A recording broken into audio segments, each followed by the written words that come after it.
Hi everyone, this is Steve from OpenBOM.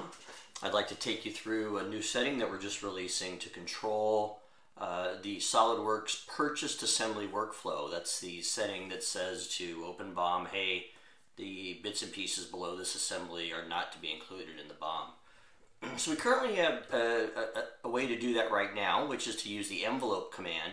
The envelope command, if set in the assembly, set on the assembly here, will tell OpenBOM to, hey, when you build this bill of material, do not include the parts below this. So here we see for this number 3 bearing larger, we do not have any sub-items below it. The purchased assembly workflow. Now we support a really a better way to do that, and it's where we actually enter into the particular assembly. In this case, it's going to be a bearing. And this is something that I might model as an assembly. I might get it from Granger as an assembly, but I always buy it as a part. And so the way that we set that is we go into the configurations and we set the property for child component display to hide.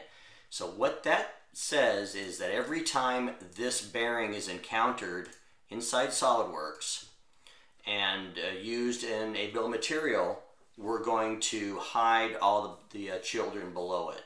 So that has a nice behavior in that wherever this is used in any assembly, it will always hide the lower sub-items. Using the envelope, it has to be enforced on each instance. So again, so I'd like to point out now when I go ahead and create or update a bill of material with that item set to hide, you'll see that OpenBOM puts a line item in a multi-level bill of material.